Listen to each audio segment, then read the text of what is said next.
Councilman Spinall is absent. Councilor Royce. Present. We have 4 present and 1 absent. We have a quorum. Awesome, thank you so much. We have several guests tonight to talk about the first agenda item. So I'd like us to read agenda item number 1 to the record, please. An ordinance and amendment of chapter 12 of the Code of Ordinances of the City of Providence entitled Health and Sanitation as amended to add Article 7 gas powered lawn equipment. Presentation by Wendy Munson, Superintendent of Parks, Priscilla De La Cruz, Director of Sustainability, and Danielle Jameson, RI Office of Energy Resources. Awesome. So before we talk about the ordinance itself, I just wanted to say, and get the presentations, I wanted to say 2 quick things. One is both this, and when we get to agenda item 3, they'll have a public hearing, so we're to vote on those tonight. But just so folks know, there will be a public hearing which we're scheduling for after the new year. And we'll talk about all the details and we'll have a conversation, but I want to respect our guests who are here, who are going to present about leaf blowers in general, about the pilot that Parks and Sustainability have done. And then we have guests from the from the Energy Office in the state of Rhode Island to talk about their new programs to incentivize switching from gas to electric leaf blowers. But I also wanted to recognize on the screen, we have Juliana Elton. Juliana's been interning with me through a group called Run on Climate. And she is amazing. She's a student at UVM and has been doing some really great research, including a lot of the research that went behind the gas powered lawn equipment ordinance. So I just wanted to give her a shout out if she can hear us on the screen, because she's amazing. So thank you, Juliana. Thank you. Thank you, Juliana. She is a fun face.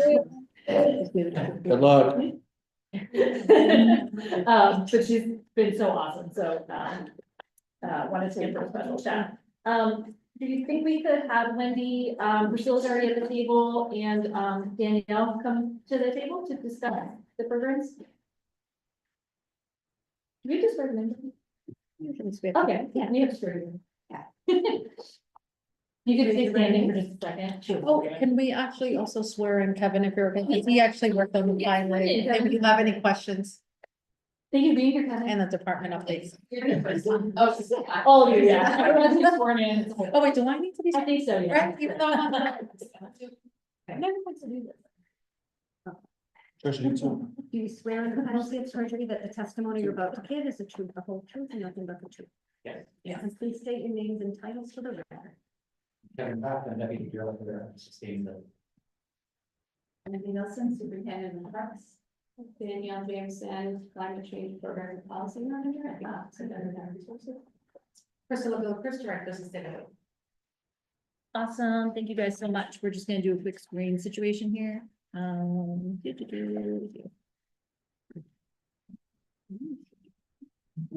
We just want us to do one. Oh, yeah, I think, yeah, then we can see, yeah. Okay, well, I mean, I can read for that. Oh, thank you. Awesome, thank you guys so much for being here. Do you think we could start with Wendy and Priscilla sharing a little bit about the pilot is we're looking for? Sorry, it's been a long day, guys. The pilot, and Kevin, thank you for being here as well, that you guys have been doing with Parks and Sustainability on electric equipment? Yeah, absolutely. Yeah. Okay, so, Parks loves electric equipment, with the exception of, blowers.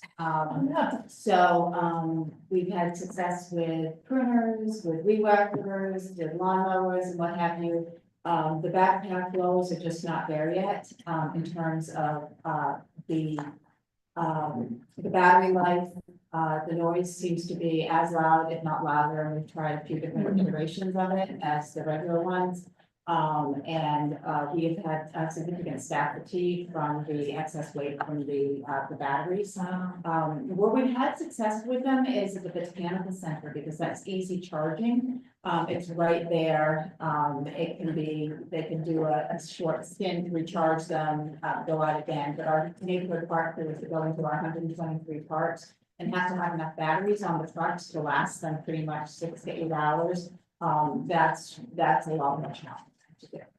So everything else that we've demoed, we've really, really liked and have seen benefits from that, just the exception being blowers. So, I did prepare a presentation, I prepared a memo, our findings and our recommendations, And I do want to say that, I think it's also really important to note that at the Parks Department, we try to use the most sustainable practices in urban lawn care, groundskeeping, and what have you. And we actually advocate for, we reduced our blower use by half, because we don't blow leaves in the way that we used to. The exception to that is often sidewalks where they might become slippery, but generally we like practices where we leave the leaves, we mulch the leaves, we turn the leaves into compost or other such things so that critters can overwinter. We have it find that it stabilizes, particularly with climate resiliency issues and stuff that's happening now. If there weren't any leaves or most leaves right now, a lot of our hills and things like that would be eroding. And you can see some of that, particularly in Roger Land Park, from when we used to pretty much scalp fields, you know, in those areas where we have been able to leave the leaves, that is, you know, those ecosystems are returning. And, you know, we're seeing an increase in wildlife, we're seeing an increase in tree health and all those kinds of things. So, that is, we just wanna, we are doing this, that I just wanna make sure that we're getting some messaging out there around education and partnerships that, the best practices is to use them minimally, you don't have to use them, and think there are other ways that you can do that. All right, and I'll just quickly, if Kevin could just talk about our role in like a minute, which is really just funding the pilot. Oh, and yeah, I'm super grateful to sustainability, we've been doing this as a partnership with them, and, you know, my partner on this, Brian Burns isn't here tonight, but he's really the expert in our operations, and I'm just speaking to the bigger picture of things, but I did do it as a memo that outlines pretty much everything in a little more detail on what we did, so that's interesting. Oh, that'd be great to see. Yeah. Yeah, the electric lawn care pilot goes back to, Leah Bamberger, I think, and Emily who started budgeting for this. It's a small amount of money. We do about $10,000 a year. And we've done it at least for 3 or 4 years now that I know of. And, it's collaborative with parks. We budgeted for it. We work, typically with Brian Burns, the deputy director of parks. Ask him, you know, what he needs and what's out there in the market. And he and his laborers kind of put together a wish list, and we purchase those once a year, and then his guys get to use those out in the field and understand what's working, what's not. And I think it's been really valuable. It's really inexpensive, and I think that the outcomes have been like really positive. It gives us the ability to have like context around a conversation like this that we wouldn't otherwise have. Like we have learned that a lot of the equipment is ready, and I think that like when Brian is buying trimmers from now on, like it will probably just not be something that he would buy that trimmer, right? Like, he might not have known that. So I think that this is valuable, and it is valuable going forward. This year we might be kind of expanding beyond parks to get some of the equipment that's been working for Brian's team in the hands of some of the DPW and public property people, see if those pieces of equipment are also effective for them. So yeah, so it's been a good program, it's been a good collaboration. Like to keep doing it. One thing that I'd really like to do eventually is, I don't know if it's in this budget year, but budget a little bit more money for it one year and see if we can get a like 42 or 48 inch mower, which is kind of the cream of the crop for we're like most used mower for Wendy's team. That's like what they really need if they wanted to like convert their mower fleet over. But they're more expensive and tougher to pilot for $10,000. So maybe budgeting more 1 year for that, to be able to get a one of those big mowers, test those out, see how they do as well. And then And he's then Brian- testing it out, right? So we can speak Yeah, to it from experience. Oh, you know, they love the mower, they want to keep it, but it's on a trial. Oh, like. Oh, It was a it's trial. oh, you did get to use one? Oh, yeah, yeah. Okay. As a trial. They got very reviewed, so it's really good, and the mowers were really great, they're lighter than other ones, and that we didn't but right now we only have 21-inch mowers, which is about 10% of our mowing needs. Also noting that we do low mow or no mow areas also, which is also really important for the piece that I talked about earlier in regard to the blowers. Yeah, but parts is really like 21-inch mowers, for the parts that they do use in this, they're lighter and easy to use, and don't really drop off in terms of performance. So, yeah, so I mean, it's just getting that kind of data on an annual basis and slowly understanding where the market is, what things cost, how they perform, it's been really valuable. So I think it's been a success. For you, Wendy? Yeah, so I don't know, do you have any Yeah, questions? does anyone have any or- questions? Yeah, yeah. Thank you, thank you guys for being here. What's like I don't know if it's in any of his reports, I haven't looked at it if I'm being fully honest.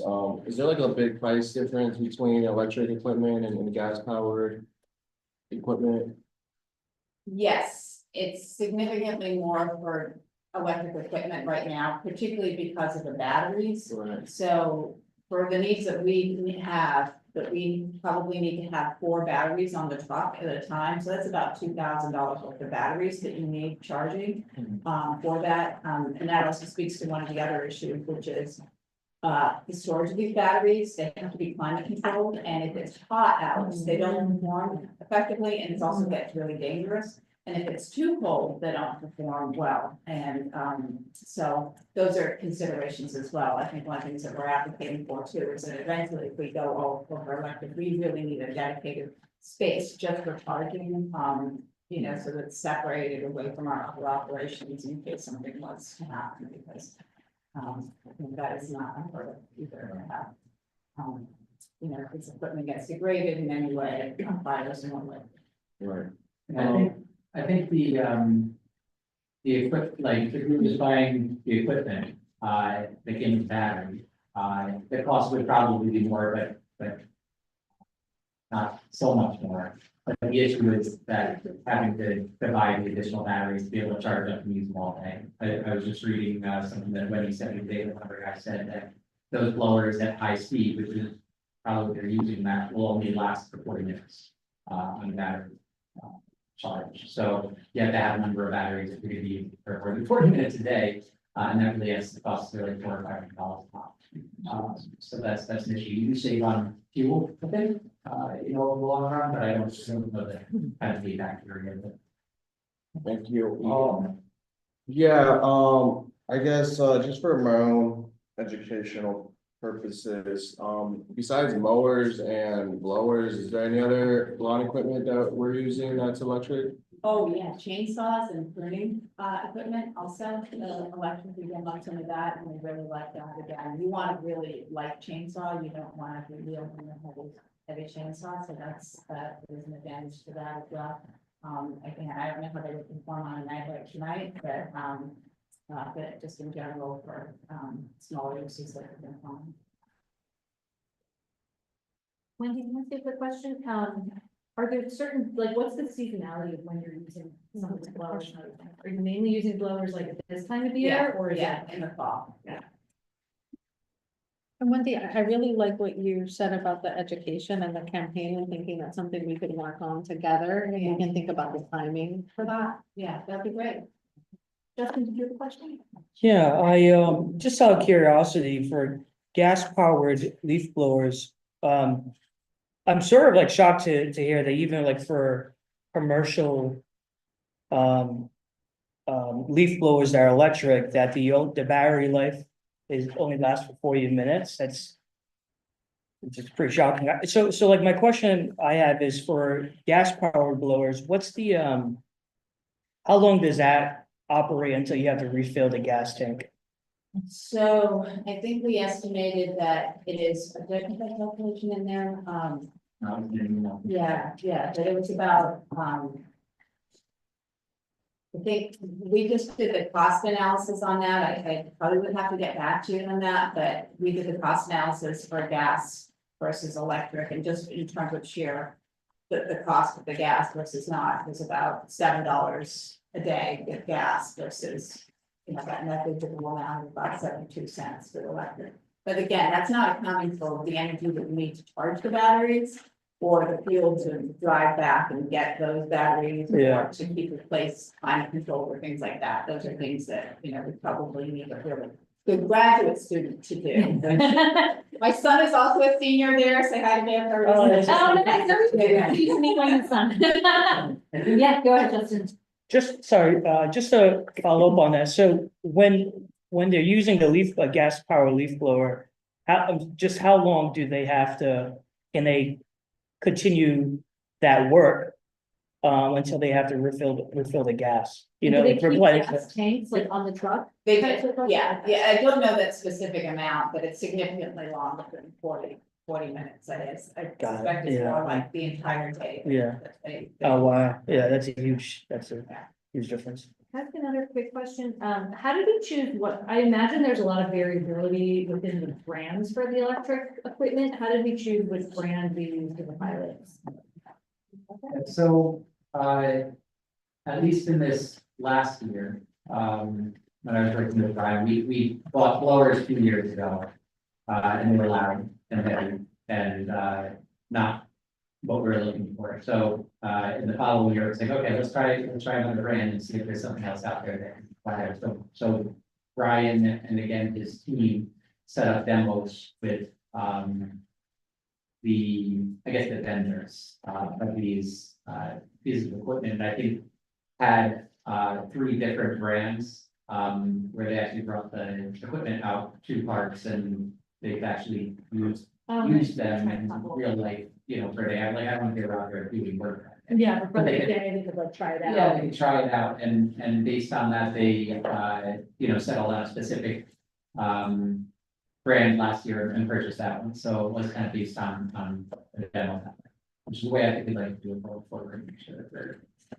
And I do want to note that these are commercial blowers. I was gonna So say that. there's probably a big distinction between residential blowers and commercial in terms of loud. We don't have any experience with that, so Yeah. we're looking at really big ones that, you know, are oftentimes moving like, you know, 3 or 4 inches of wet leaves. So Yeah. we really need that I power. think you guys have bought some handheld, well, some of the smaller ones, so maybe Brian does have some information on this, so we can back.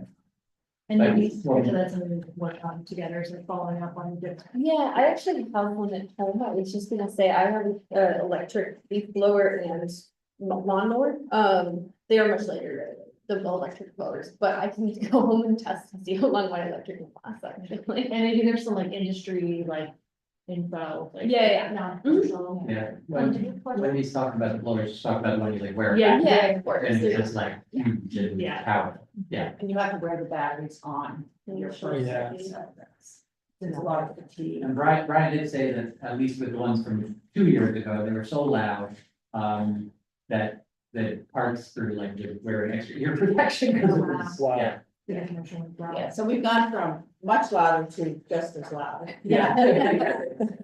So we made progress. I mean, I think that, the challenge here is that the technology just isn't there yet. It's like with solar lights, when the city made a complete push to go conversion for solar lights, about 20 years ago. The technology now is very different than it was. Yeah. It was then. So I think, over time, this will, if we continue on this trajectory, that things will improve. Yeah. That, somebody pointed out that blowing is blowing, like that's just a loud Yeah. thing anyhow, right? So. Yeah. So rethink our use of these in general. If we have to, then, do what's best for the environment.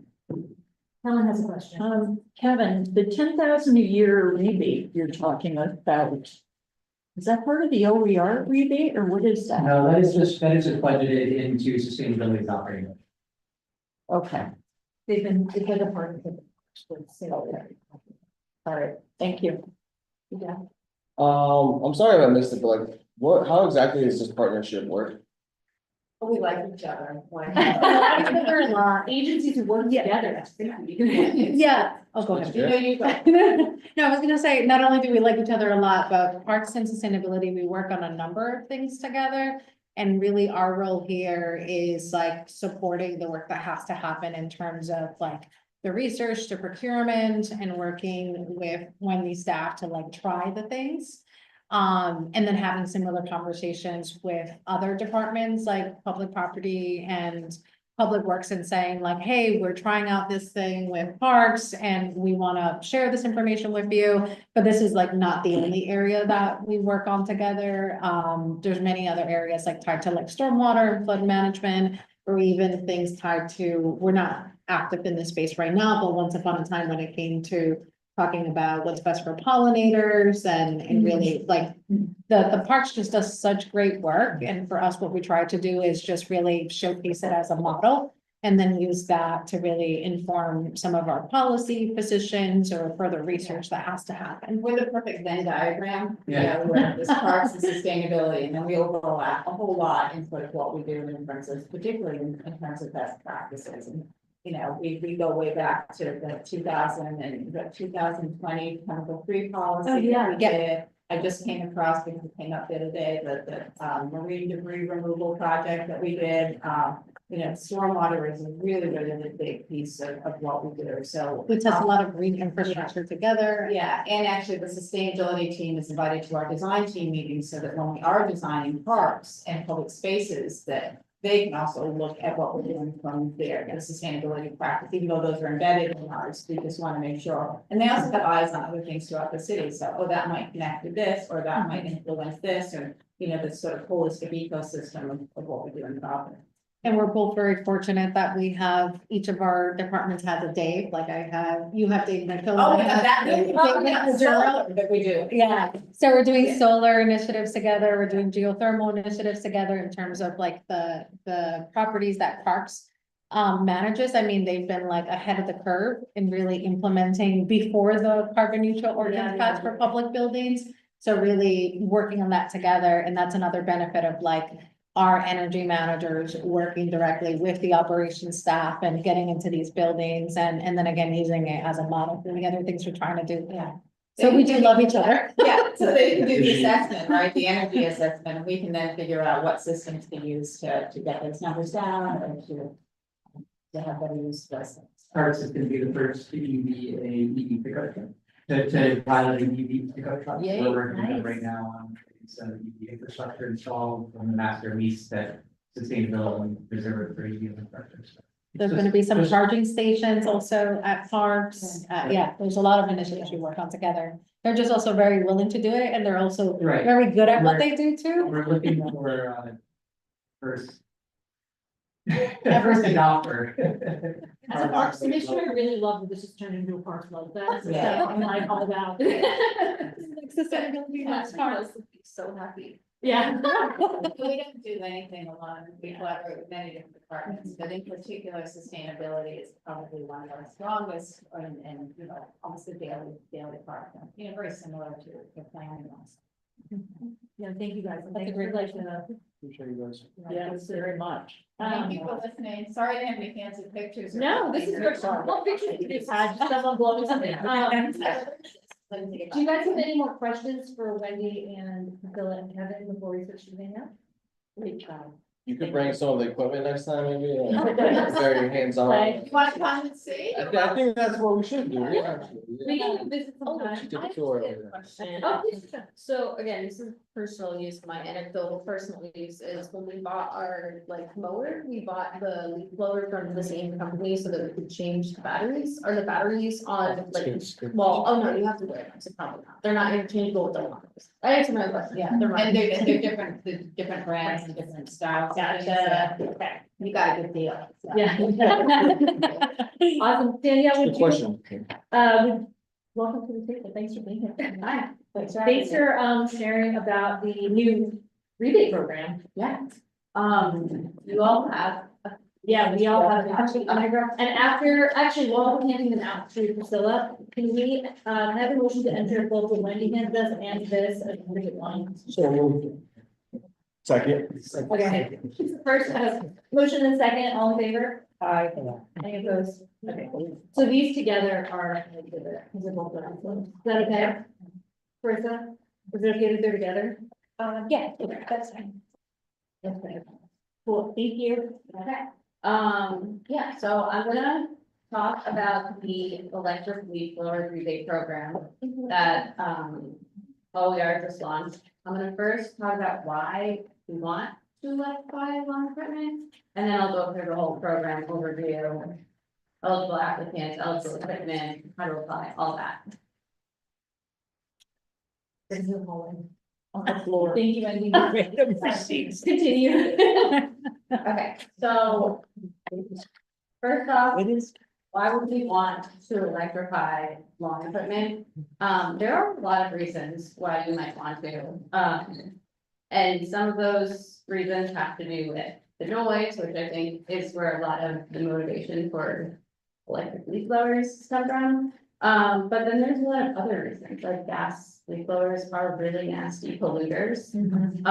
They use traditional two-stroke gas and diesel engines.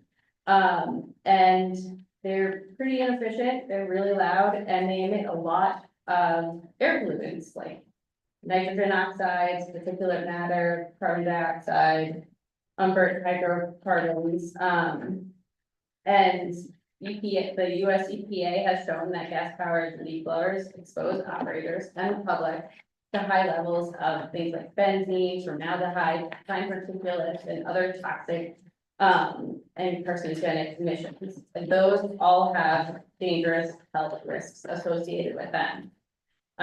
Things like cancer, lung disease, respiratory illness, dementia.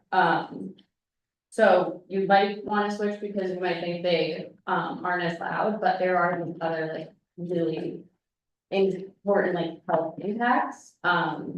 And for the state, it helps us meet our climate goals if we're switching these things. If you see on the next slide, on the next page, I have a little anecdote here that says studies have found that operating a gas-powered commercial leaf blower for just 1 hour emits the same amount of smog-producing pollutants as driving a new light-duty passenger car about 1,100 miles. Wow. So that would be like driving from Providence to St. Louis, Missouri, which is about a 17 to 18-hour drive.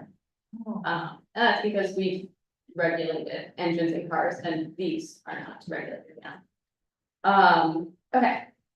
So that's a little background, which I think is important because, like, my office, we received money from the General Assembly to implement this program, and when we first received that money, like, people in my office weren't even taking it seriously. So when I started doing research and learning all of that, like, I think it's really important to have that background and understand why we might want to switch.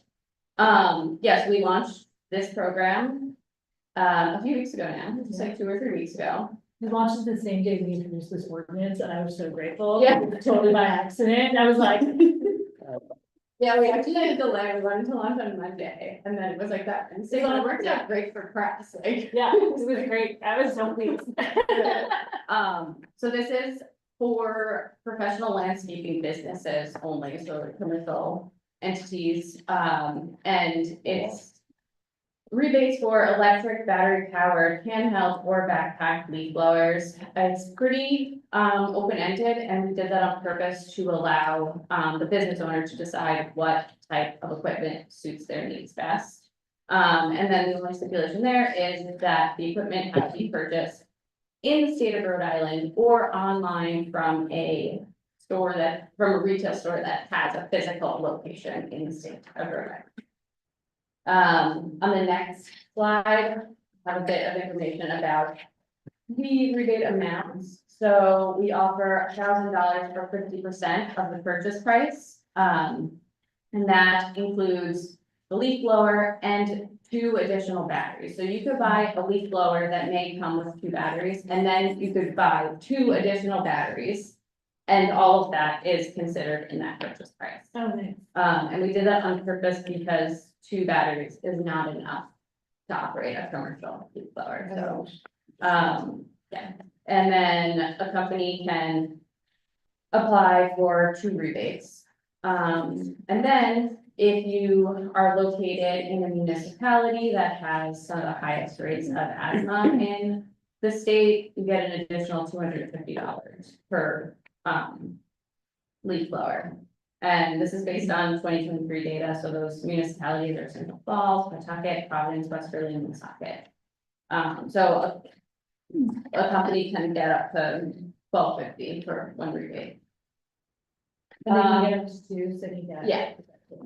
And then, so how it works, the applicant has to go out and buy the equipment. They pay all upfront costs, and then they go to our website, electrifiedlawns.ra.com, and apply in our online application system. We ask for a few things in there, like a photo of the receipt, a spec sheet that might come with the leaf blower, so we can know like what type of leaf blower it is, all of that. And then once we receive the application, we process it, we send out the rebate, and we ask in return that they pledge to maintain ownership and operation of that leaf blower for at least 3 years in the state of Rhode Island. It's self-attestation, so we can't force that, but that's what we're asking. And then I plan on, we have not had any applicants yet, but I plan on sending a follow-up survey to get testimonials of how they're finding their leaf blowers, because the real motivation behind this is to just give landscapers the opportunity to test out electric equipment, see if they like it. Because right now the sentiment is, no, we don't wanna switch a lot. There's a lot of landscapers that are against it, so we just want like, just try it out. We're not like pressuring you to do it, just see if you like it, and if you do like this, maybe this is like your entry into electric one there. But yeah, that's everything I have there, so no more questions. No, thank you so much. This is great. How are you getting the news out? Are you sending a targeted message to landscapers or? That, yes, so right now, all we've done is sent it out on our social media.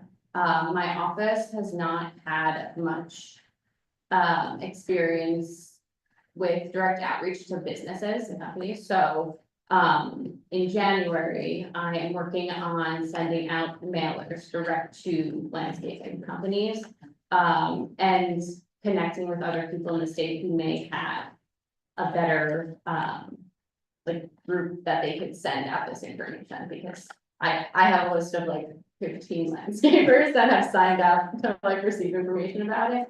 But yeah, the idea is we'll do direct outreach through mailers and then building email lists and things like that. The Department of Commerce, do they have a list of landscapers? That's where the 15 came from. But we are working with them because they have more experience with direct outreach to businesses. So I actually have a meeting set with them too. Have you guys met with Brindley yet, the Nursery and Landscapers? We have, Association? yes. Because they have like a pretty big Mhm. membership. Yeah, they provided feedback on the program before we launched. And in the new year, I hope to give a presentation to their members. Okay. Good, yeah. Thank you, Joan. Thank you, Danielle, for being here in this lovely PowerPoint. How much is like a commercial leaf blower cost? What's the range, I guess, like? There's a wide range, and it's a little hard to know, because so if you go online, there's not like a clear definition of what qualifies as a commercial leaf blower. So if you read the 524 program, we don't require the leaf blower to be commercial grade. We leave that up to the business to decide like what equipment they want to get. And if it's up to their like commercial grade.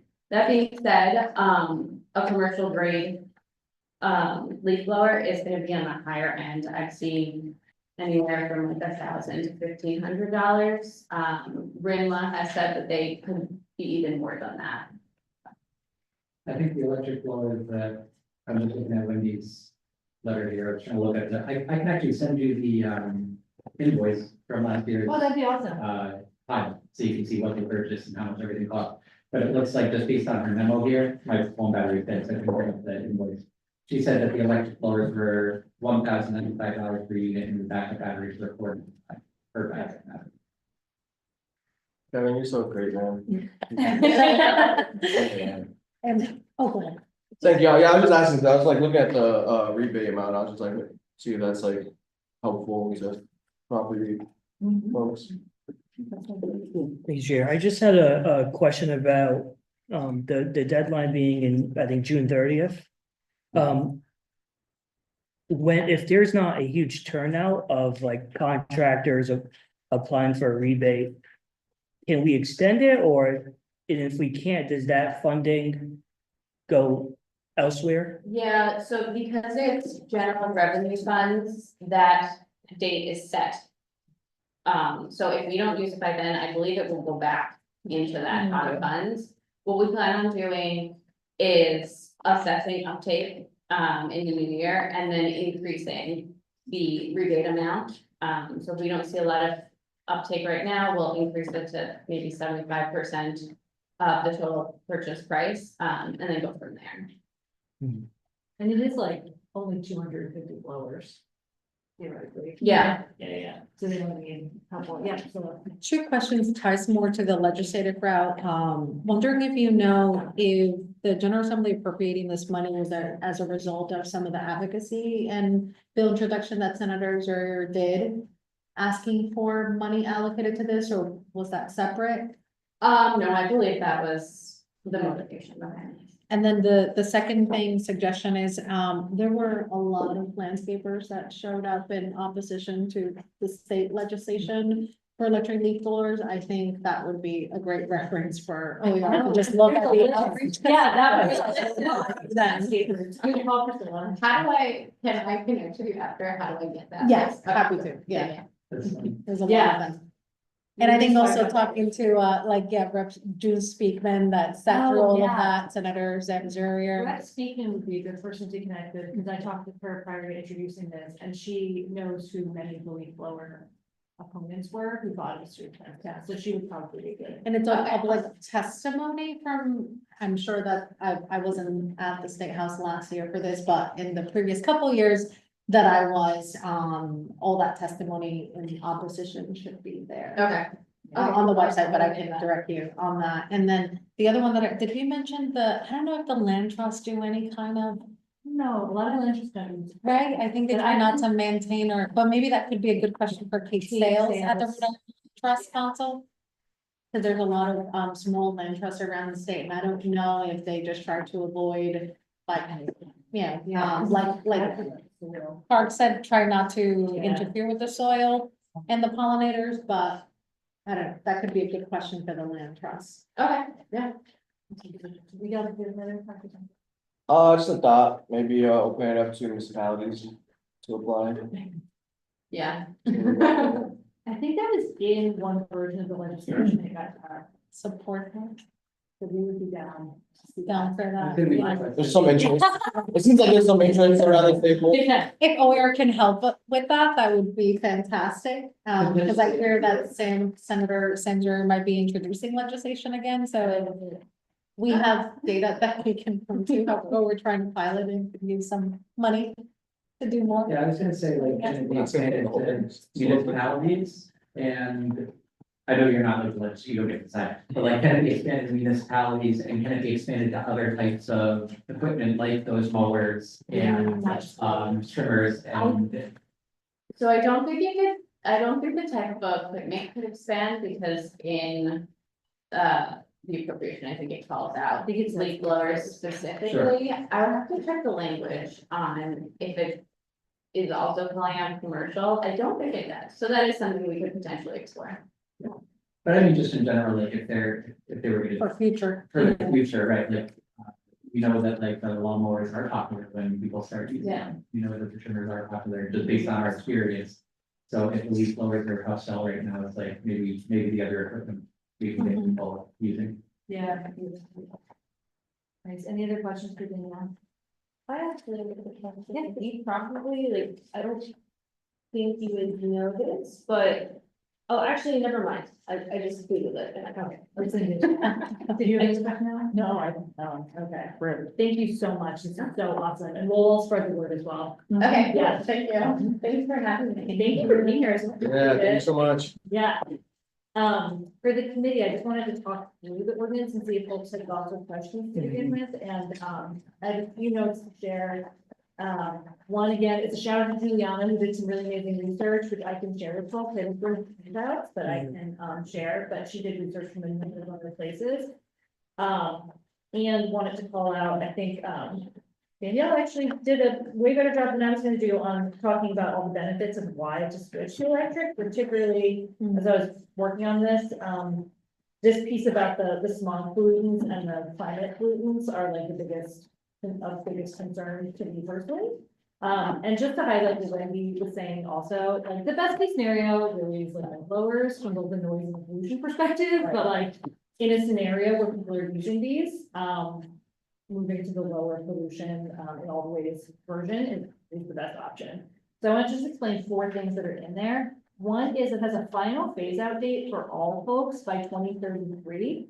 And there's kind of 3 reasons for that, but totally open to discussion. One was, as Wendy said, earlier, like a lot of the products aren't really, thank you so much. Thank you. Ready for prime time yet. And so it couldn't be, I don't think it'd be responsible of us to do an immediate phase out, given that there isn't.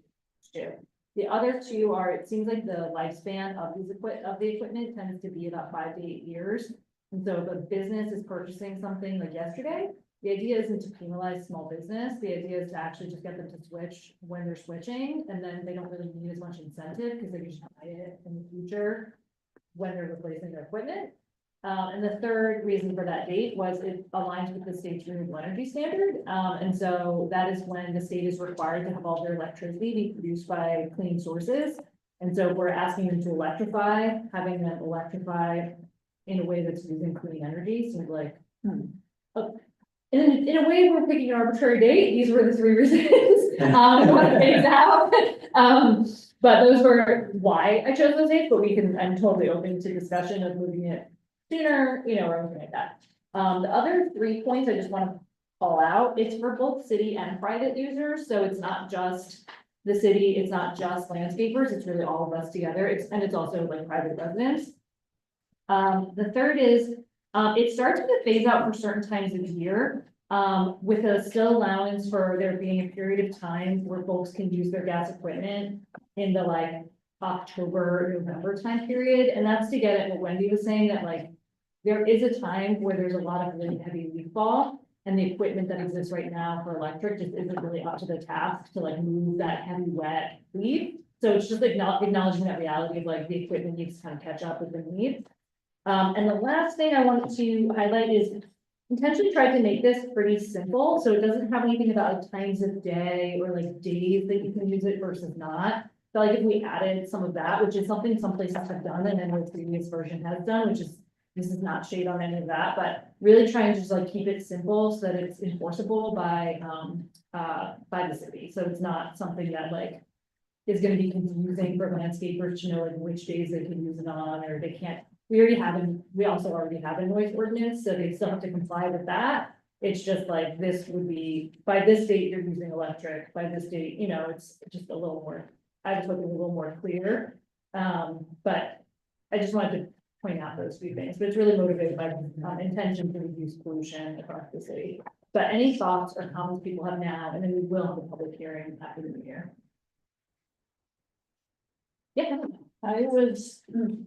I have to say I was discouraged with the 2033. Yeah, please. Only because it seems so. It's so far away. But I understand now where you have thought about it to be, simultaneous with other goals that need to be achieved. So I think I can get behind the 33. But also open to moving that sooner. Yeah, I mean, I think it is, what we've heard just confirmed it tonight, that the technology is not where it needs to be for us to really, impose this. And so it's kind of hard for us to figure out dates when we can't figure out or don't know enough, or maybe Kevin does, but know enough about how this technology, how fast this technology is advancing. Yeah. I mean, I'm assuming it's gotta be pretty fast, because people, And a lot of it is doing that, so. Right. So I don't know, I'm kind of still thinking on the 33, and then I don't know about the different standard for the public. Yeah, so have it all be one time. Yeah, from October 1st to December 15th. I Yeah. just, so I understand that it would be forcing people to go out and that actually are residents to go out and get gas powered leaf, electric leaf blowers. So I don't know, I'm interested to hear what, I just like the simplification. Yeah, And wondering whether we do need to carve out that number one. yeah. No, that's a great question. The October, December was just of the idea that like it's heavier then, but if that's not, yeah, I don't it know. might be simpler. It's probably good at what I think. Do you have any comment, Jim? No, I think this is, I think we're having this conversation at the right time. I think, by, not having aggressive timelines, it gives us enough time to have research and data and like this is like conversation is like something that, we just need to be honest about with our constituents, education. I think there's a lot of, lack of education when it comes to just like blowing leaves in general. Like, I didn't know like leaves were good for the environment until like a year and a half ago. Like, so I don't even blow leaves. I don't touch leaves. Not that I'm lazy, but that's what the science says. And it's science. I found it Um, too, and then I was like, oh, I can't leave blowing. Yeah, so I'm not complaining, but, because this is like something, gets thrown out there and the whole social media world goes crazy, like, oh, polarizing and whatnot, so I think, being honest and upfront and listening and doing what we can, that's what I'm most like passionate about is like, this aspect, the pollution aspect. Like, Yeah. I'm willing to pay a higher price right now, like, if we know it's gonna make our city healthier and in the long run. And I guess like just a quick question to our sustainability, the change of the federal administration, how does that impact, stuff like this? It's like that's why I'm seeing is like some of these like renewable energy stuff getting pulled back, like I don't know if there's anything that happened at the federal level where it might impact, the technology, advancement of electric lawn equipment. I mean, Kevin might be able to speak to the technology itself. I think overall, in terms of the new administration coming in, there's a lot of uncertainty. And I think anything that's really tied to the Inflation Reduction Act in terms of incentives and rebates, it's like questionable. I am hearing more optimism when it comes to things of resiliency and things that just make economic sense. Like, for example, I'm feeling more optimistic about electric vehicles and solar, maybe less so about wind, which we need to meet our renewable energy goals. So it's just, right now, it's honestly like a wait and see, but one of the things that we have done in the administration and being proactive by department is just really taking inventory of the funding that we do have through the federal government, either if it's through the infrastructure bill funding, or any other grants awarded through the EPA, et cetera, or Department of Energy, where we feel confident, we're like, these are on the contract and we already got money going out the door.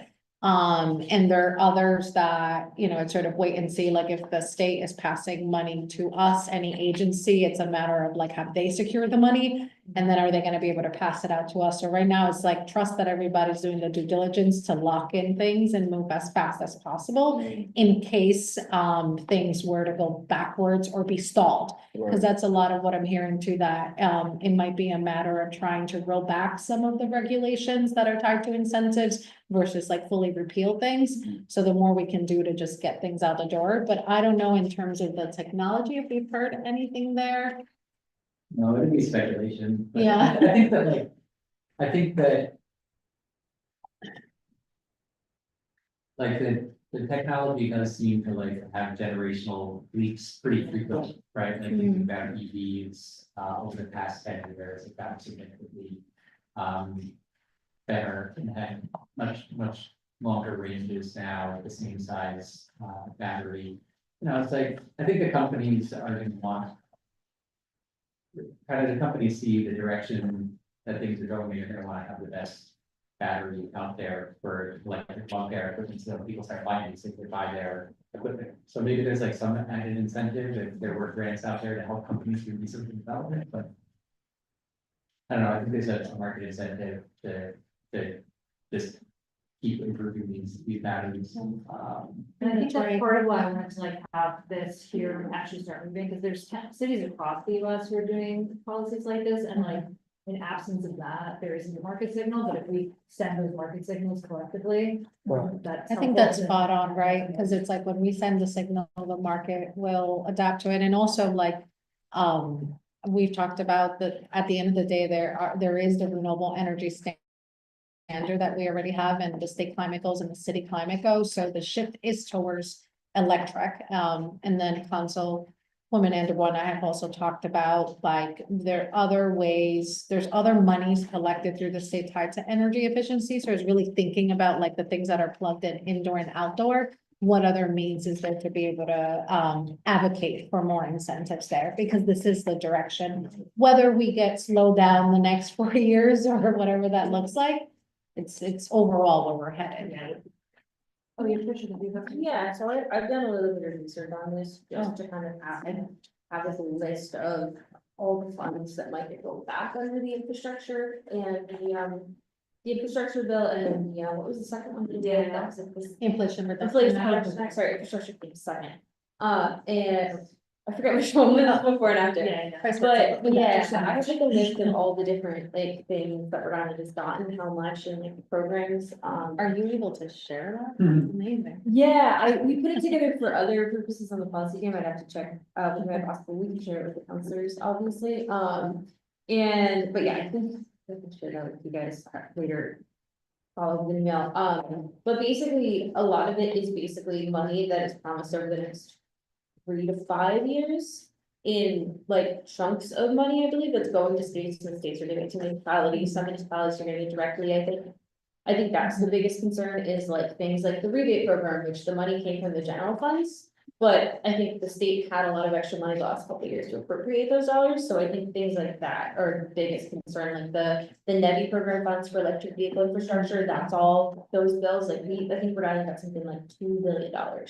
From the inflation and the infrastructure bills. And from what we know, like OER is doing a pretty good job of like getting that money out and awarded, so. some of them Yeah. have already got- I just know that like, one of the big campaign promises was walking that back, so that is a big concern, but I mean, who knows what'll happen.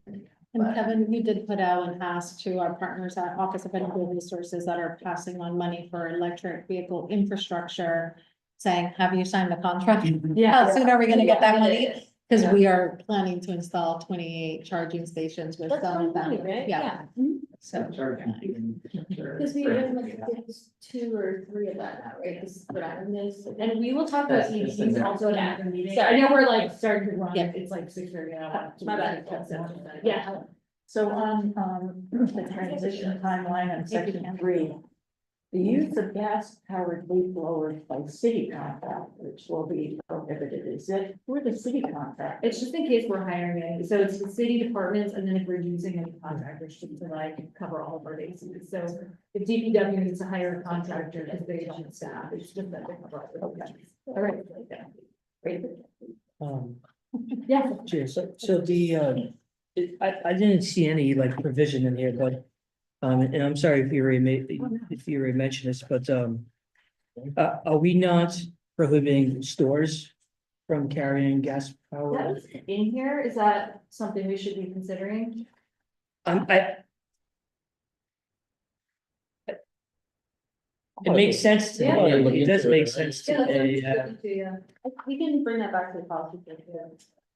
It's a good question if we have the power as a.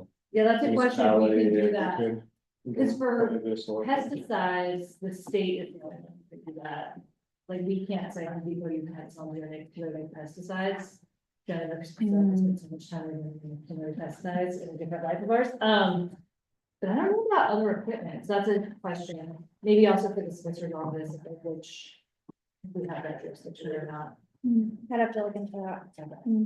I know we do, obviously we do But if we plastic do- bags, right, in a similar way. Yeah. That's good, yeah. You can see if other states and municipalities that have done similar things have also done that. Yeah, that's a good question. Very good question. Yeah. Do we need to vote to continue this, or is there a public hearing? The item, are you done? Yeah, does anyone have any more comments or questions on it? Motion continue. Second, Motion and second, all in favor? Aye. Any opposed? Awesome, so we will continue that. I believe we're scheduling that public hearing for February 5th, but Claire would know 100% whether or not that's locked up, so it's Thursday today, so, I'll make sure that's on it. realizing tonight is moving along, can we please read item number 2 into the agenda? Updates from the Department of Sustainability on program implementation, presentation by Priscilla Dale Cruz, Director of Sustainability, and Helen Fox, Deputy Director of Sustainability. And we have 2 handouts from our amazing sustainability department that look like this. And we're gonna enter those as exhibit 2, have a motion to consent. So move. Second. I'll give a motion in a second, all in favor? Aye. Any opposed? Cool, excellent, that is now exhibit 2. Priscilla and Kevin, and this was shared out, this was part of this was on the portal, so it should be seen at the time. And also before they, go into it, and don't feel like you need to read line by line, because, you guys have done so much. I just want to say it's like a stunning both quantity and quality of work that the sustainability department has done in the last several months. Like so much of this is like recent stuff that they've just done in the last couple, like in the last year, and it's, I don't know, I think this is really stunning, so I just want to say thank you. for all the Thank you. Yeah. We that's really the way to appreciate do that. that. I shared your note with the rest of the team and they also really appreciate it. It's 6 of us now. Yeah. So yeah, we just wanted to give you like the breadth of things that we are doing as a department, and we will have a like formal public report to share with you all. It's gonna be our 2023 to 2024 report. And we're hoping we'll have that by early spring for you. That will really like talk about all the things that we feel really proud of accomplishing in 2023 and 2024. So a lot of these projects have been like multi-year efforts, and some of them are very specific policy things that we're involved with, like things related to the comprehensive plan and now the zoning amendments. And there's of course the Prosport master planning process. And then there's the whole stormwater and sewer assessment study initiative that both Councilwoman Anderbaugh and Anthony have been a part of that effort. And soon we're gonna have numbers tied to that in a formal report. Like you said, I'm not gonna read line by line, and then there's a lot on the municipal energy side. I wanted to just give you a sense that in terms of all the energy work that we're doing and the things tied to EV infrastructure, either for municipal fleet or citywide fleet, is just being able to have the staffing that we have to do this kind of work. There's even more responsibilities we took on tied to energy management, and that is because now we're very lucky to have not only our energy manager, but now we have who I consider our senior energy manager, but really our energy program director, who's David Ruggiero, leading on all of our decarbonization efforts, and that's tied to what we're doing to implement the carbon neutral ordinance, but also in terms of decarbonization overall, right, and supporting the city initiatives outside of the city. Really like we're a go-to for the Office of Energy Resources, for Rhode Island Energy on all these things. And even large institutions that are asking for our advice on how to do energy benchmarking and tracking their energy usage, which I'll highlight that report tied to energy benchmarking in a second. And then of course, Kevin is leading our entire effort tied to our waste reduction strategies and all the money that he worked really hard to secure, tied to the Infrastructure Bill Funding and Inflation Reduction Act. So we feel really good about that because that's already money out the door. They're not going to be able to come back and take that from us once it's gone through procurement and awarded to partners. Holding it in his hand. Yeah. And we feel the same about the Public Street Waterfront Access Project that is moving very well with state and federal funding. And then, of course, there's our whole pilot initiative tied to the Oneyville Resilience Hub at the Johnson Center, which is really where we're testing out our community, our collaborative community model in terms of building out that center to provide the services that the community needs, but also where we're going to be piloting solar and things like microgrid, like really innovative things. And that center already has a heat pump, so it's really like about decarbonizing the rest of the center, because the hub part has the heat pump and then it's next to the debate school that's all electric, and where we're also going to be piloting solar. So there's a lot we're doing, and Really great to work with the team that I do. And yeah, we'll be back in front of you once we have that full breadth of the report, and happy to talk more about all these initiatives.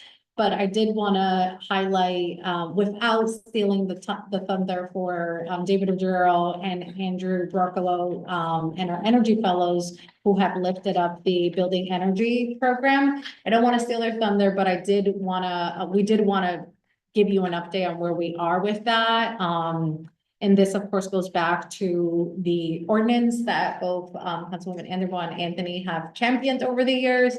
And that now the Smiley administration, we're so proud to be lifting up the program. We're the first ones in the state doing this. And again, you know, our state peers and the utility are looking at us, for how we're doing this. But we're also not shy about putting the pressure on them to ensure that we have a successful program. So this goes back to our overall climate goals.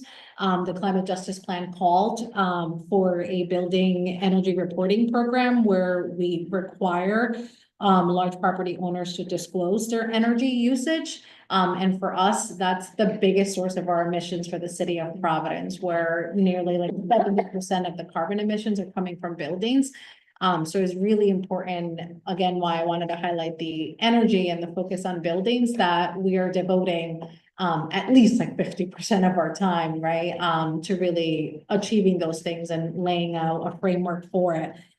So what you'll see in the report, what I want to just highlight for you is we, as the municipality, we were required to report on all of our properties that are greater than 10,000 square feet. And these are the properties that were occupied in 2023 or received energy services for that calendar year. We have 100% compliance. We've reported on all the 64 properties that fell under that. And that's whether they're managed by the Parks Department or public property. We worked across departments to report on those facilities. And it also does include our school buildings. Those were the ones that we needed to establish the baseline. So from here on out, whenever we make changes to a building or we add a building that meets that criteria, now they're going to be compared to that baseline, but also now we're going to be able to see building by building, how are they doing now that we know their energy usage. And the other thing we highlight further ahead is that even before lifting up the program, and in anticipation of the carbon neutral ordinance for public buildings, like we've already been using the data because we've been tracking it all along to really prioritize where we're doing energy assessments, where we're doing weatherization efforts, where we're installing heat pumps, where we're going to be doing solar. So we're already using that data to our advantage.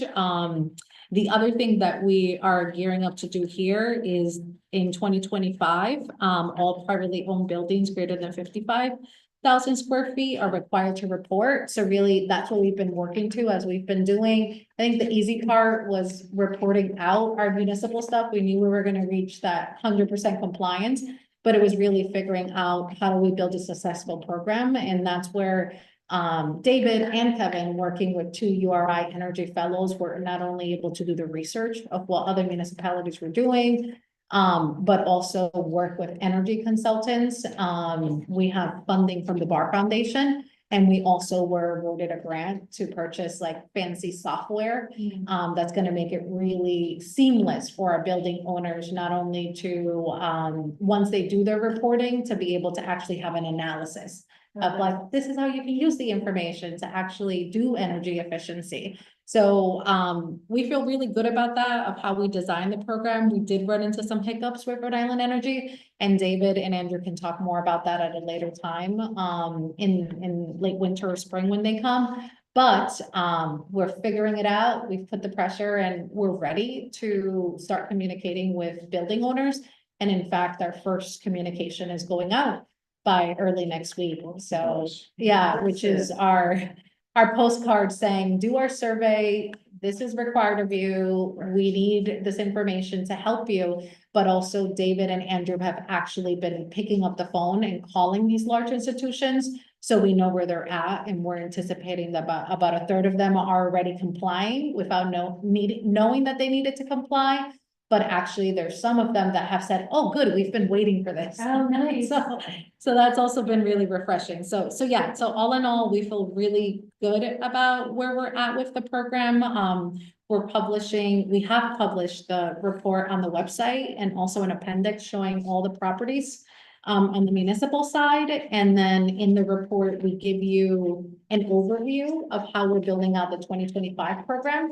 But we also promise, Chair Enderwall, that we'll come back in front of this committee and we can walk you through, how we're launching the program, but all the work that we anticipate doing, working with partners to educate our building owners, but to also support them as they have to meet the first deadline, May 2025. So I don't know, Kevin, if you wanted to add anything to all the above. And just a quick note Yep. before Kevin jumps Yep. in, just to say, highlight what, two things Priscilla just said. One was we've talked about her team coming back in sometime in like late winter or spring to Yeah. like talk about the 2025 plan, and also so we can like high five David. Yeah. Just so we can hear about how well they're implementing, the ordinance that was passed last year. And then, the second was, I feel like Priscilla, you said it, or Director David, but you said exactly, like you encapsulated the purpose of Bureau when you were talking about that you guys have already been using this to then implement the carbon neutral. And that's like the exact message that I hope that the commercial building operators hear. Like, this is the reason to track the energy use, is then you can use it and then you're gonna save energy, like save money, you're gonna know where to decarbonize, you're gonna know where to spend your efforts. I feel like you said, like, this is, I wish I'd written down exactly what you said, but like how you like are immediately targeting those buildings is like the exact.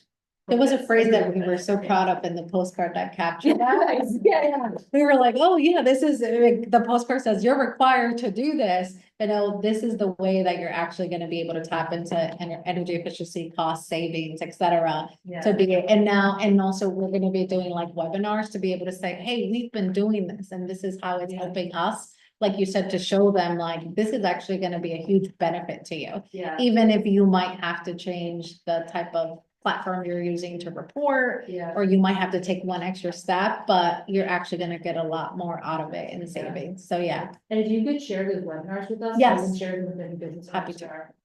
Helen, it's so exciting. I've been saying, I wish this like for years, this is so exciting. The platform, the reporting platform. So what does that, can you explain what that looks like? I mean, Yeah. for the owner of the, a building that has to report, Yeah. what is that reporting platform? so I'm gonna try to get this right. All right. I know it might But be we can technical. walk you through it too, also when we come back, but basically what the ordinance says is that you have to use the EPA's Energy Star Portfolio Manager to upload your energy usage, and that is free. That's what Okay. we've been using, so all the data's there. Traditionally, with the utility, the way that has worked when it was National Grid. Yeah. Now it's Rhode Island Energy, but traditionally, their billing portal has been able to directly communicate with Portfolio Manager. So all this should be really Great. automatic and seamless. That's what I thought. The glitch we ran into, however, is when Rhode Island Energy took over. Now they've implemented a new portal. They've had a lot of challenges with the new portal, and one of the things that they failed to do was to integrate the connection between Portfolio Manager and their portal. So And this ordinance passed before they updated their. Yes. portal, and we've been putting the pressure for a really Yeah. long time. What I do feel good about is that they're with us at the place of like, we're gonna do whatever it takes to make this seamless for building owners while we build that integration, and we've made it clear coming even from the mayor's office and saying, like the mayor picking up the phone and saying, you gotta figure this out. Okay. So what they've said to us is that by 2025, we're asking them for an exact date range in 2025, when the integration will be there. But in the meantime, what they're gonna do is be on the webinars with us to make sure that building owners understand how they'll be providing the information, which was they've said to us is that they'll be able to download a file. They should be able to export that and upload it. It's like, okay, Yeah. exactly. What we wanted is to be seamless Yeah, and we didn't want to be, automatic. we didn't want any burden. To have any burden on the, Yeah. on the owners to do this, because it's just a disincentive Exactly. to act, and so that is frustrating.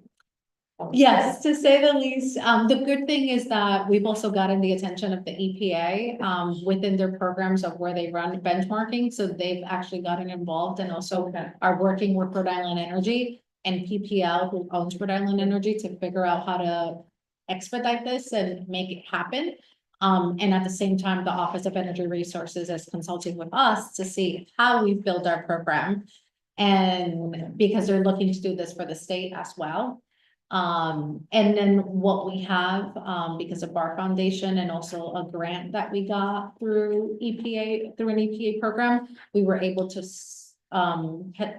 purchase special software, which is Beam, which is basically, is this intermediate between all these platforms that just consolidates everything for the building owner, and they actually get a report. So, we really designed it in a way that once Rhode Island Energy figures out their part, everything will be able to communicate. And the building owner would just have to confirm, yes, this is me, this is the energy usage, file it, and then they'll get a nice report where they can actually start using towards energy efficiency improvements and be able to see how they're doing year by year. So we feel really good about that, because although we don't have a performance standard, we're already laying out the foundation for the expectation is that you're gonna be able to use this to your benefit. Yeah. And be able to track it. And my hope also is that, you know, we have our state legislators that are trying to introduce, statewide. Yes. Or, you know, and so I'm just. We need to have this really efficiently working so that we can, say, hey, this isn't a Yeah. big deal, especially if Rhode Island Energy Right. gets on board, which is, you know, so important. Yeah. Okay. And big thanks to you and all to the mayor Yes, for all oh the my push gosh. for fixing the Rhode Island energy system. It's been a true Isn't team theory, effort. your part, but thank you for. And like the positive spin I'll put on that is I think that Providence will be the first this first city PPL operates in to have this kind of ordinance, so it could help open the door to like the rest of your footprint. I'm glad you said that, because that's actually what the EPA said. They said, instead of just figuring this out for Rhode Island Energy, Yeah. PPL should be figuring it out across the boards, which might add, you know, a little bit more to the timeline, but at least we can feel good that we are setting that precedent and actually getting them to do this in other municipalities, because they're based out of Pennsylvania. Yeah, and then they also operate in West Virginia. But we need to hear it first. Yeah, we need. to- Yes, there's we no- need to- We want to acquire it before they launch that portal. Yeah. Does anyone have any questions for Priscilla or Kevin, if you wanted to add anything? The only thing I was gonna say is that I think that this ties in pretty directly, at least on the municipal side, so the report that you have tonight is just kind of baseline for our municipal buildings for this report.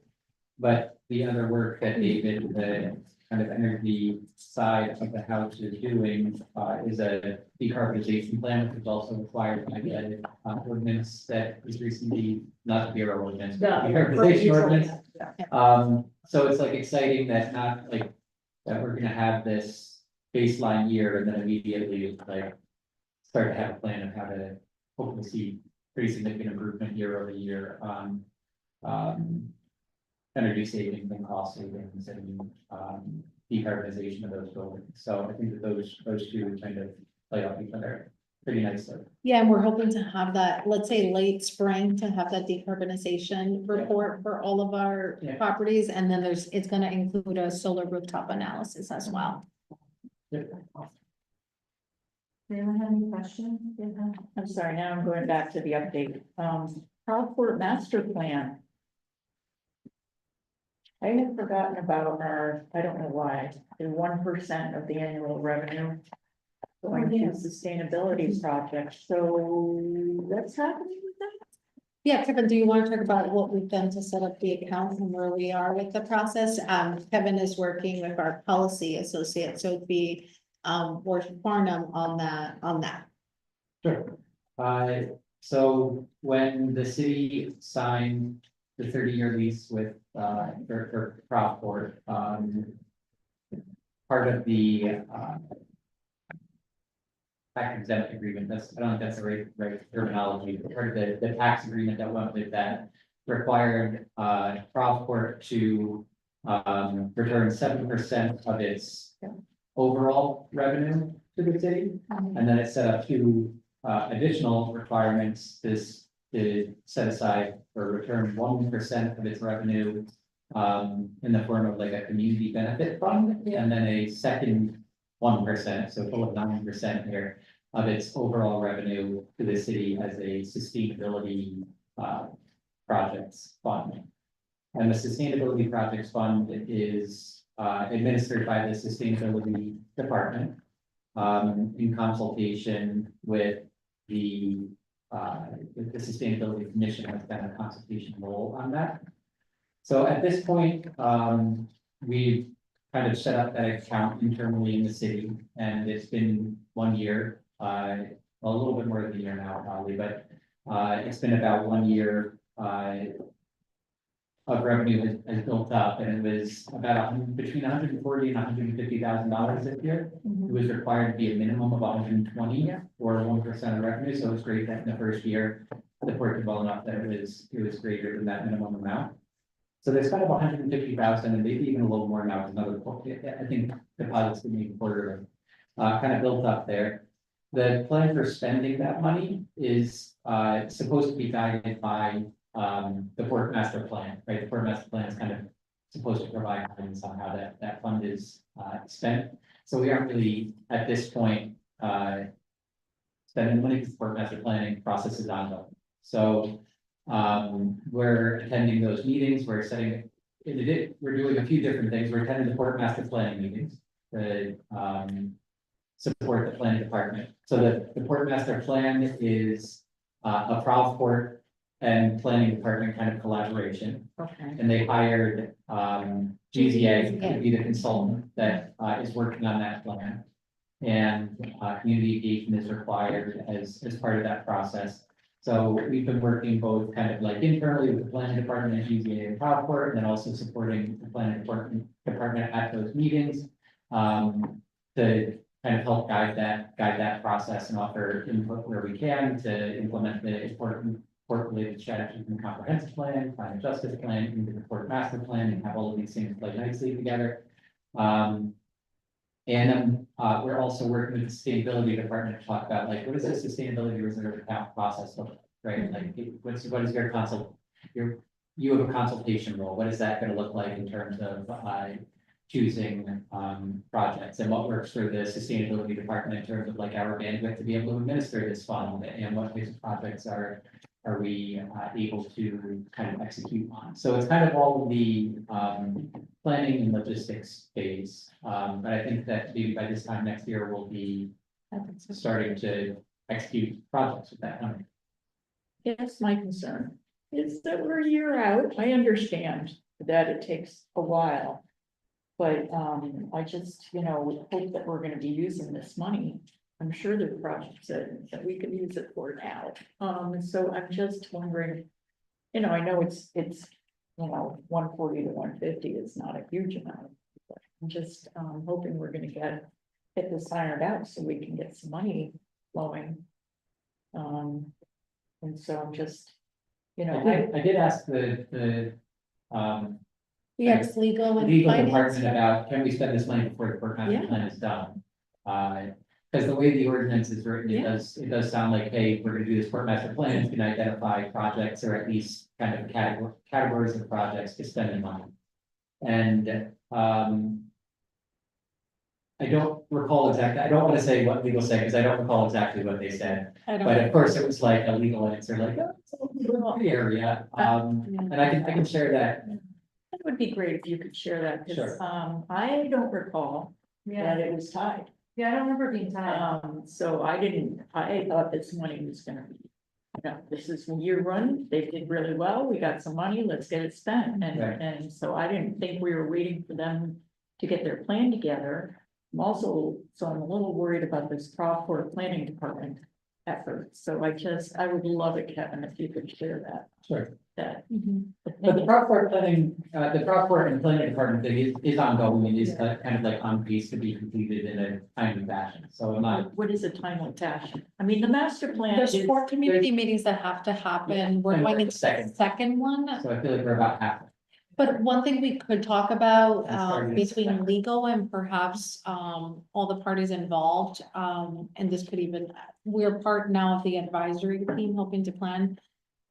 these community meetings and also, you know, working on the internal stuff through that angle, we could talk about, there are already buckets that are going to be emerging through this community engagement process and also initiatives that are already happening at the port that already involve the community. Yeah. So I think we could take it back also, not only like you're saying to legal, but also to, all these, all the parties involved of like, you know, what does it mean if we come against a project or a need that's already part of something tied to the buckets Yeah. that are part of the plan, if that makes sense. And also, lastly, the Sustainability Commission is meeting, this upcoming Monday. And this is one of their main topics on there, where they're gonna be also able to And- provide and the- feedback to us. Frogport Master Plan is meeting on Monday, and this is the main topics of it. So Oh, really great. one- Oh, we have a back-to-back, that's right. Yeah, when we go to this, talk about this all night. Yeah, I didn't understand there to be a connection, so Okay. I'm pretty, you know, I just really wanted some clarity on that, and so Mhm. I thought that the money just went. You know, they collected, you know, they were at a good year, we take our 9% and it goes accordingly, and then we can spend it. You know, I know that we have certain things, of course, sustainability, but I didn't understand it was to implement a Rockport plan. I'm just saying the master plan. So that's my 2 cents. I don't know if anyone else has a different recollection. No, if you get that legal interpretation, that's great. Go ahead. Yeah, I was just gonna say, I was not under the impression that like Proudport would have so much of a stake in this. It makes me feel a little wary on that. I did not believe that was the case. I would say that just based on being at those meetings also, that I don't get the impression that Waters and Terminals wants anything to do with figuring out how to spend the money, right? Like they Right. want the money, but they have that same understanding that you Yeah. have in the end, right? Where identifying, I think, Projects. projects and broad categories that projects may fall into in the future for the community to spend money on. I don't think they want to be directing this either. Okay. So I But don't to your feel- point of like, us having clarity around the timeline, and how soon that money could start to be spent as that Rockport master planning process is being completed. Right. But really, which we'll share with you exactly, so don't quote me verbatim, but it's the way that we've interpreted with legal, what's on there is that the community projects are gonna be identified through the deep community engagement of the Rockport master planning process. And then those are the project bucket lists, right, that the money would be spent on, because there was already like a robust community was. engagement process there. I mean, I'm actually, happy to hear that, because I think the other concern is, so we have the sustainability bucket and the community bucket, right? And really is the money going to be spent? I want the community to have a big say in that, so if that's the way to engage through the master plan process, proper master plan process. If it's a way that we're engaging the community in developing that list, I certainly am appreciative of that. And I think we all would be, because I think that there was a community that is feeling the effects of the port, and they should be very involved in deciding what is, the community benefits and sustainability, if you would have a say in that, to see, I'm gonna have it sponsored. Thank you. I just want to say here in front of all of us that my biggest concern, and maybe legal can confirm that's not a possibility, that this type of money goes to revenue recovery. Goes to. That it doesn't. go That there. doesn't, yeah. Yeah. So, like, I think Yeah. I think we should get that legal note. That's very tight. I'm sorry, revenue recovery? So it doesn't just go to the general fund. I Oh, don't want to make sure. gotcha. Doesn't get to Oh, that. yeah, 100%. That it has to be spent on. That's a tight agreement. Yeah, We're tight enough, now that we can do the stuff that's been going on, I'm just, yes. So we could have put a little tighter. control on it, but I think it's pretty tight, that money has to come, and it's a revenue. The source. 7%, goes to general revenue. Yeah. Yeah, The 1% goes into what's called a sustainability projects reserve account, and we did set up a separate account that money gets deposited into. For that purpose. So for what that's worth, that's. And just to complete it, the community benefits money Same thing. has been, Has his own account too. I'd like to know if it's, well, that, as you know, Councilman Estimel has a pending resolution oh, yeah. in our committee, 100%. finance, for that 1% to be used for the scholarship, a scholarship. So that's. Which I can say that the Sustainability Commission has opposed, Oh, yeah. that Yeah. vocally, and I think as an administration, we also expressed concerns about that. We wanted to stick to what the process is in the Absolutely. ordinance. What we could do for you before our next meeting in January is have that memo for you of like, this is how the account is set up, this is what the process is, and we can include what we hear from the Sustainability Commission.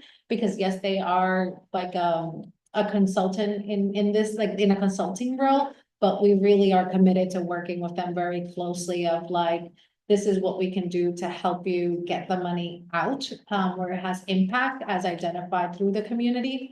That's being impacted, and the Sustainability Commission, that is what they want. Right? We're just here to make sure that it happens and that it's procured properly and all those things. But yeah, this is a big focus of theirs, so we can include that in your memo. And it will be, the memo will also address the community fund.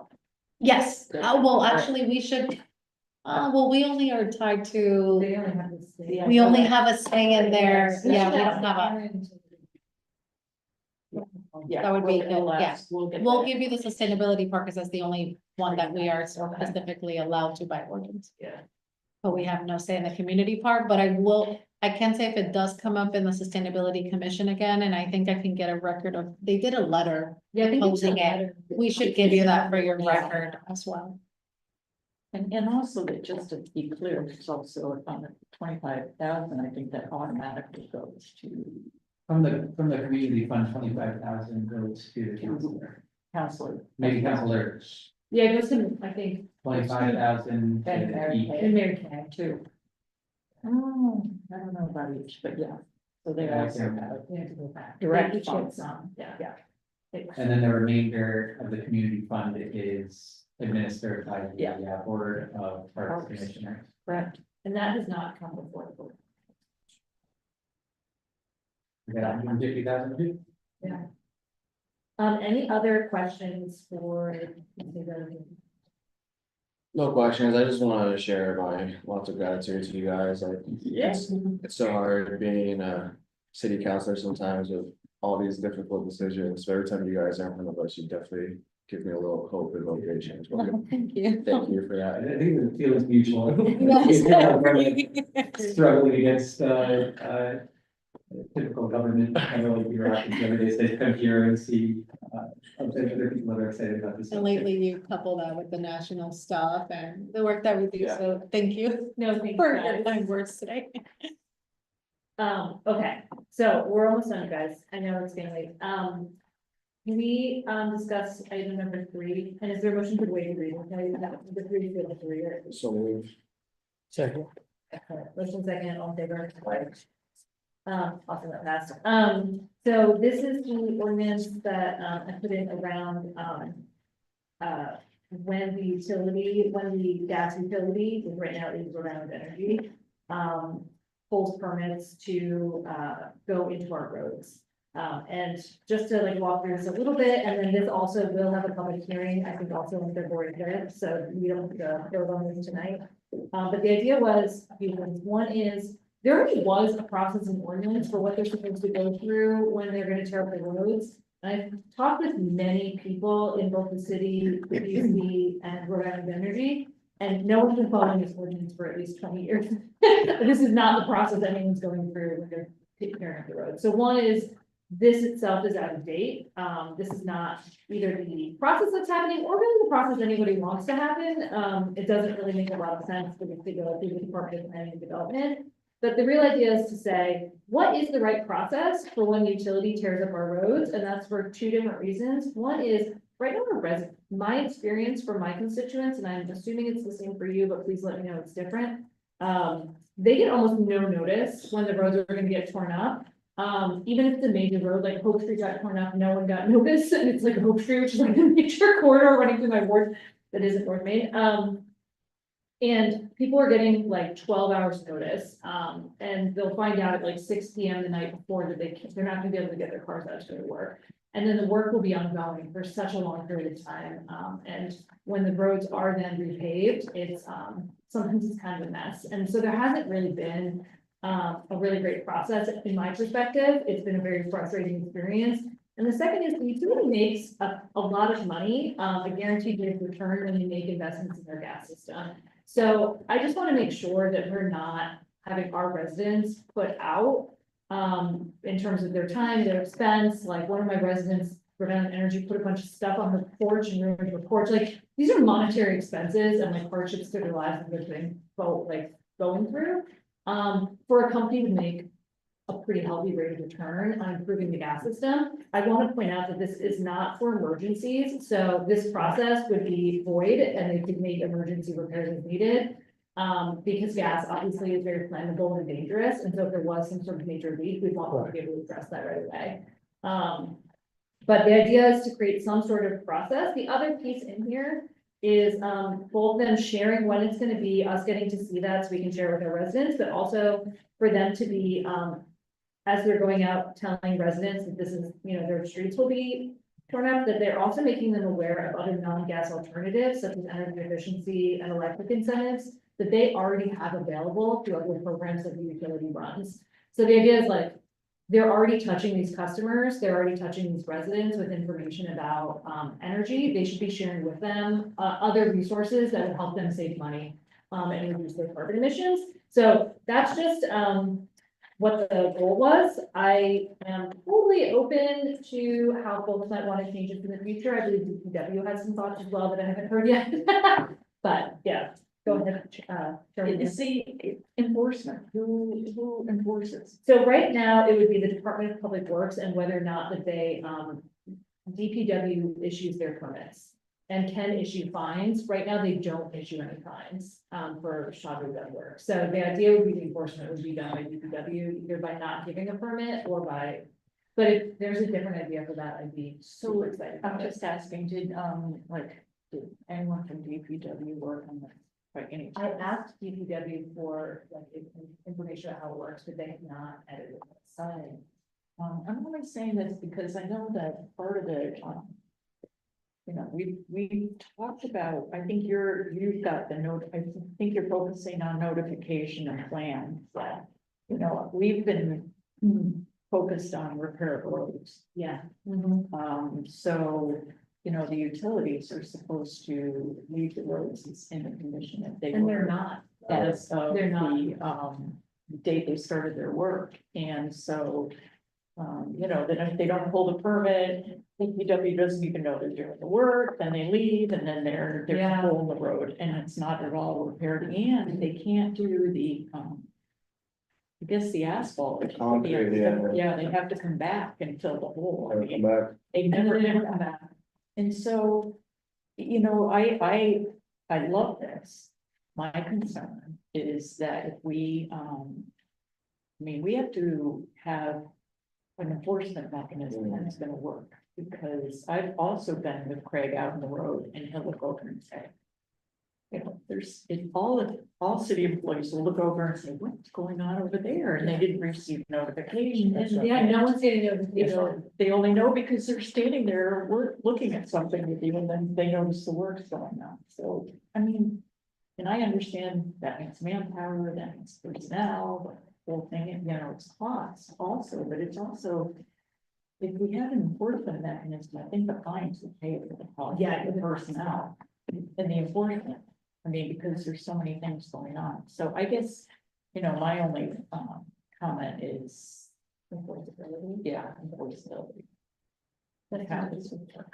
Yeah, so Chair, so right now, under the status quo, there's the utility, Rhode Island Energy doesn't have to pull a permit to, Do you have to close them? but they don't have to notify? They're theoretically supposed to tell the Department of Planning, like what their plans are for the next bit of time, for like a period of time. And then from that, they can pull permits. They're not doing that first step, they're just applying for permits from DPW. Okay, so they're not mandated by city ordinance to notify people. Yeah, and then they're supposed to give between 48 and 72 hours notice, I didn't check my notes. And they're, often not doing that, and I had asked the utility, like, hey, why aren't you doing that? And they're like, well, sometimes we have to move the crews and projects change. And I understand that, but also like, I don't at all, like, that's totally, like, yeah, plans change, but our residents also have lives. Yeah, Like, yeah, and you're also a well-to-do. you're a giant company, yeah, Is- I understand you might finish the project early or whatever, but like, figure it out, yeah, just communicate, yeah. it- this has happened in the North End, recently they've dug up several streets. And one business in particular reached out because, the small businesses just opened up in my neighborhood. Didn't anticipate, streets being the way they were, and, it was a result of Rhode Island Energy. And, their business was impacted, and I'm trying to figure out how I could mitigate some of this, and if there's like small business grants out there, almost similar to the sort of Washington Street Bridge model. But the other thing is as I'm thinking about this, I don't know if it's my view of Rhode Island Energy, but if there's a way we can increase the fines, you know, I don't, $100 per resident is hefty, I guess, depending on, Yeah, how big the street is or whatever. yeah, but is it Yeah, enough for them to? Yeah, I kind of err on the side of like not being enough, but, yeah, no, that's. and I guess my other question is there ever? Has there been scenarios where, for whatever reason, the city has fined or cited Rhode Island Energy, and have they paid That's the a- fine? Good question. When I asked DPW if we'd find them, I don't think in general we've been finding them. I did ask the PUC about this, so it's like, well, if we find them, it's just gonna make rates go up. They are required to pay all fines. If there was a difference, and I'll look back at my notes so I don't misspeak, but my understanding, and we can ask the PUC to come talk to, if that makes sense, but, my understanding was like, if it's just their cost of doing business, that can be covered by ratepayers. If they make a mistake and it's a fine, that can't be recovered by ratepayers. That has to come out of the shareholder. So I put in here, and I'm not sure if it's like, we might have to play with this, that the utility shareholders will be fined $100 per day per resident, not, so that doesn't get put. So it's a clear signal that the PUC should not be putting this in the rate base. So they're not just making us pay for it one way or another. Yeah, Because the other thing that's like, they've been very, sorry, I'm really very annoyed by this, I'm like fairly like showing. But like, in my neighborhood at least, and so I'm assuming it's having yours, they've also paved over the grates. Yeah. And so from a stormwater perspective, Yeah. it's just they paved over all of the grates, and then it's like the water just like rushes down the hill, and I'm like. In my What are you neighborhood, it's a doing? mess, the way Yeah. things are happening, and the only notice I've noticed that happens, like even for residents, is where you see the lines coming, they mark Right. things that Yeah. they're gonna come, and then next thing you know, the road is like Torn out. lifted up, torn out, and then it doesn't look the same Yeah, once they do it, and that's in the, Elmhurst area. yeah. it's a complete disregard for residents. I just think it's because they have a monopoly Yeah, over you're our right. utilities, they can just do whatever they want. And it's enforcement. Yeah, we need enforcement. I mean, as with everything here. Right. I mean, my experience also, and I'm sure it's so hard because we're not utility professionals, Yeah. but it seems like they kind of hide over an emergency, like use that as a scapegoat. So I would think we should learn a little bit more of like what exactly is the emergency. Good, that's a good point. And also there's coordination between the utilities also. It's not just Rhode Island Energy. Yeah. It's water. Yeah. Who else is tearing up the road? And then that there's an overlap of one comes and does their work, and then someone else comes and carries it, the same people does their work. Is and- NBC still, are they doing any major work? Oh, yeah, you're doing the. Oh, no, that's problem. That Oh, was- the lead lines. Yeah, it's a lot of lines, yeah. I think there was coordination on that front, I just don't know. Just like Prop Water tries to do a better job, but I don't know, yeah. Okay, well, this will also have a public hearing, but if there are specific points, and I'll follow with DPW about the enforceability. And also with, I'll follow with the solicitor's office too about like how big the fine can be, I know there are like limits, limits on how big the fines can be, but. I don't know. Yeah, it's like. Okay, great, and we'll have this in public hearing, tell your neighbors, tell your friends, because people hate roads being torn up, so if you just support this, that'd be great. Okay, can I have a motion to continue? So moved. Second. Motion and second, on favor? Aye. Excellent. And then the last is, can I have a motion to approve the reading of item before? Oh, wait, I'm lying, I don't want that. Okay. I want something else. Do you want a piece of paper? Hold on. Oh, right here, I did not get right here, so I would use it. And I didn't have an extra one. Motion to amend item number 4 to read resolution opposing the relocation of Rhode Island Central Bus Hub. So moved. Second. Okay, motion and a second, all in favor? Aye. All opposed? Awesome. This is, you might remember, we heard a resolution here in our committee about bus hub. And then, we passed a slightly different resolution that was already written, that we rewrote so that it could pass in time to affect what was happening with RIPTA. And so this one, we just need to continue indefinitely. This is like, we just need to like, there were 2 versions. Yeah. So that it could get done in time. And, so can I have a motion to continue this indefinitely? So moved. Second. All in favor? Aye. Any opposed? Awesome. Motion to continue indefinitely. And the great thing is we're not looking at that, Siberia spot. Too late. So, we're really good about that. I'd like to say it's because. Yeah, it was Right. Because the neighbors of Providence came out and pressured their city councilor to do the right thing. I think you remember there was like 95% of credit. Yeah. Shout out to the. Yeah, shout out to the worst. Good job on that. Motion to adjourn. So moved. Second. All in favor? Aye. Okay, and then close. Oh, good decisions. I know, we're great, we're really rocking these guys. Yeah.